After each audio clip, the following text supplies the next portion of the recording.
Good morning students. B Ed second year के paper guidance and counselling निर्देशन एवं परामर्श के अंतर्गत हम लोग आज निर्देशन के क्षेत्रों के बारे में चर्चा करेंगे। इसके पहले भी एक वीडियो में हम निर्देशन के क्षेत्रों की चर्चा कर चुके थे, जो कि एक अलग अलग दृष्टिकोणों से निर्देशन को देखने के बाद एक समाहित रूप में किस तरह से निर्देशन के क्षेत्रों को विभाजित किया जा सकता है। आज हम विशिष्ट क्षेत्रों के आधार पर हम निर्देशन के क्षेत्रों की चर्चा करेंगे। निर्देशन के क्षेत्रों में सबसे पहला जो क्षेत्र आता है वह हमारा आता है शैक्षिक क्षेत्र। शैक्षिक क्षेत्र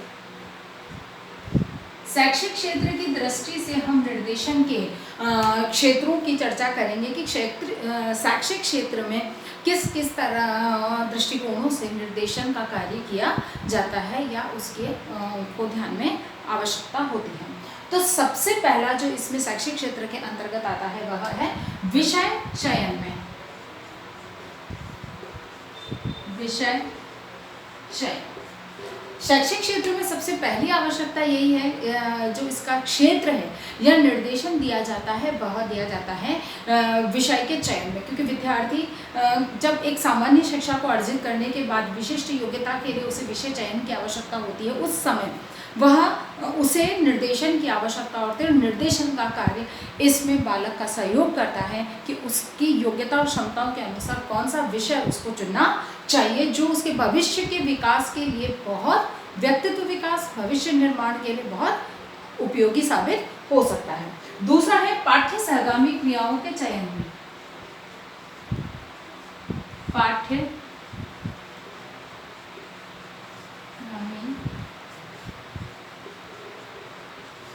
क्रियाओं के चयन।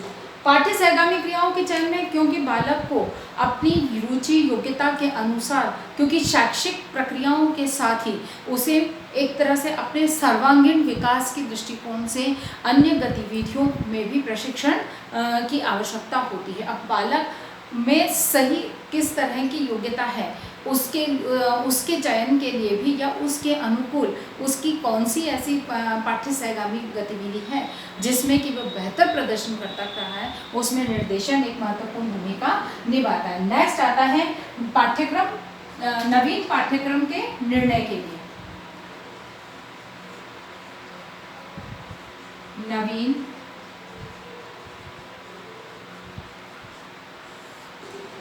नवीन पाठ्यक्रम निर्माण। नवीन पाठ्यक्रम निर्माण यानी कि एक बालक की रुचि योग्यता के अनुसार उसके नवीन पाठ्यक्रम का जो निर्माण है उसमें भी निर्देशन की प्रक्रिया महत्वपूर्ण भूमिका निभाती है, या उस क्षेत्र में भी निर्देशन का कार्य किया जाता है, क्योंकि किसी भी पाठ्यक्रम के निर्माण में आवश्यकता होती है कि सही सूचना या सही जानकारी उस तक पहुंची जाए। अब उसके लिए आवश्यक है कि वो क्या चीज़ चाहता है, कैसा चाहता है, उसके लिए एक निर्देशन का कार्य है जो उसे सही निर्णय तक पहुंचने में सहयोग करता है। उसके बाद में है अधिगम प्रक्रिया में सहायक। अधिगम प्रक्रिया में सहायक। निश्चित है कि अधिगम के कार्य को सफल और प्रभावी बनाने के लिए निर्देशन एक महत्वपूर्ण और सशक्त साधन है। अगली बात है राष्ट्रीय एकता के लिए।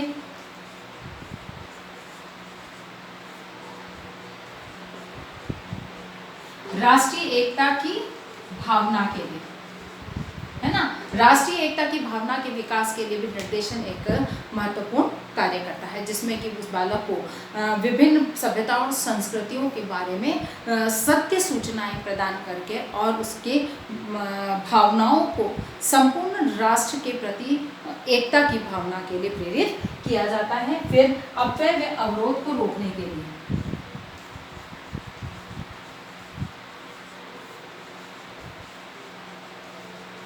अपव्यय व अवरोध को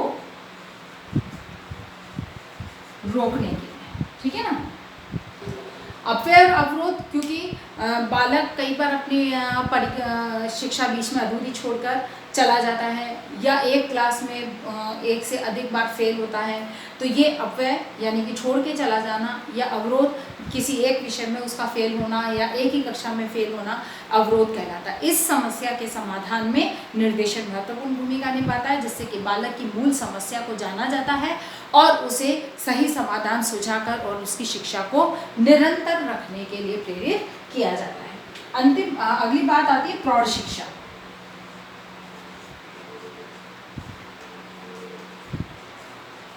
प्रौढ़ शिक्षा के लिए भी अनिवार्य है, क्योंकि शिक्षा के महत्व को समझने के लिए परिवार के अभिभावकों का शिक्षित होना बहुत जरूरी है। ये प्रौढ़ शिक्षा वह व्यवस्था है जिसमें कि अशिक्षित माता पिता या युवाओं को शिक्षित करने का कार्य किया जाता है। तो इसके लिए निर्देशन एक महत्वपूर्ण माध्यम है, जिससे कि निर्देशन इस क्षेत्र में महत्वपूर्ण कार्य करता है कि लोगों को शिक्षा से जोड़ने का कार्य करता है। प्रौढ़ों को शिक्षा के महत्व और उपयोगिता के बारे में जानकारी देकर और उन्हें इसमें जोड़ना और शिक्षा को प्राप्त करने में उनका सहयोग प्रदान करता है। अंतिम बात है अंतर्राष्ट्रीय विकास।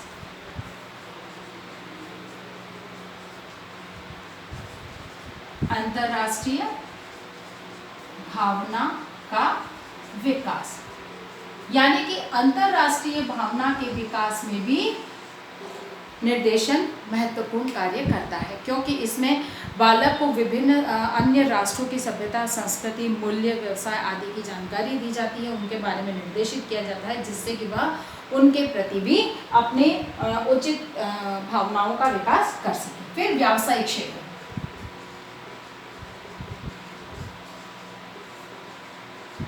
व्यावसायिक क्षेत्र में पहला है व्यवसाय चयन। व्यवसाय चयन के लिए निर्देशन कार्य किया जाता है कि कौन सा व्यवसाय एक बालक के लिए उपयोगी है, उसका चयन करना। दूसरा आ जाता है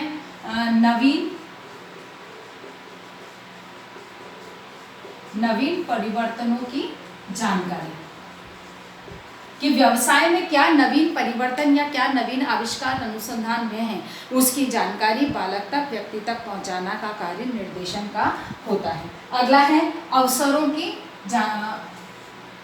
का ज्ञान। अवसरों की जानकारी, कि एक बालक को उसके व्यवसाय से संबंधित कौन कौन से अवसर हैं उसकी जानकारी देने का कार्य इसमें किया जाता है। उसके बाद आता है परिवर्तन से अवगत कराना।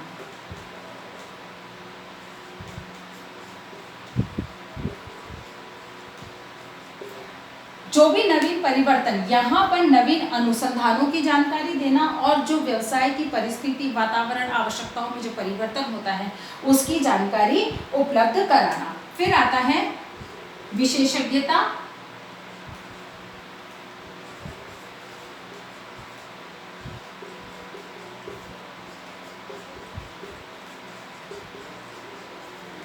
विशेषज्ञता है तो निर्देशन, यानी कि किसी भी क्षेत्र में विशेषज्ञता हासिल करने के लिए किस प्रकार के प्रयास किए जा सकते हैं उसके लिए निर्देशन दिया जाता है। और फिर बाद में है विकास से परिचय।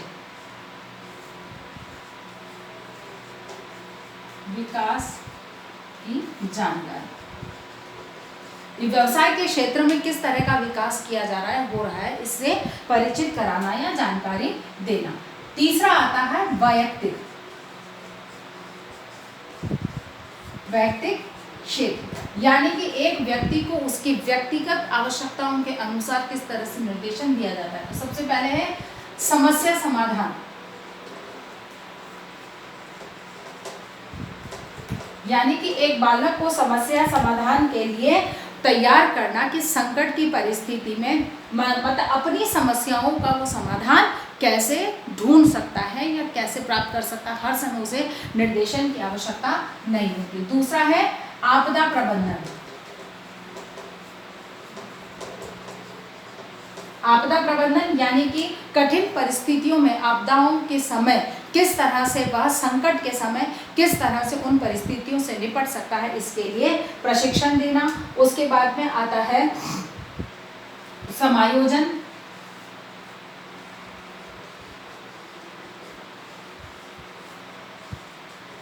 समायोजन क्षमता का विकास करना कि एक बालक में किसी भी परिस्थिति, वातावरण के साथ किस तरह से वह समायोजन कर सकता है। फिर बालक की आंतरिक शक्तियों का,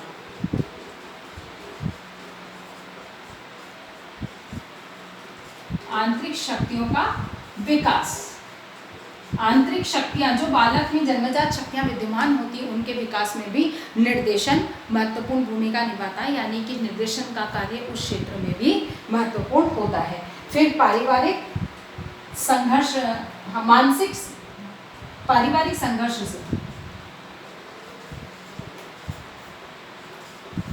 पारिवारिक समायोजन, पारिवारिक परिस्थिति और वातावरण के साथ बालक किस तरह से समायोजन कर सकता है उसका प्रशिक्षण देना। फिर अवकाश के समय का उपयोग, ठीक है ना, अवकाश के समय का उपयोग कैसे कर सकता है। और फिर नैतिक मूल्यों के विकास में शिक्षा महत्वपूर्ण भूमिका निभाती है, या निर्देशन का कार्य इसके नैतिक मूल्यों के विकास के क्षेत्र में भी किया जाता है। तो निर्देशन की जो हमने क्षेत्र हैं, एक विशिष्ट क्षेत्रों के दृष्टिकोण से इसको देखा। आशा करती हूँ कि ये बात आपको समझ में आई होगी। इसी आधार पर आपका आज का प्रश्न रहेगा कि निर्देशन के क्षेत्रों को स्पष्ट कीजिए।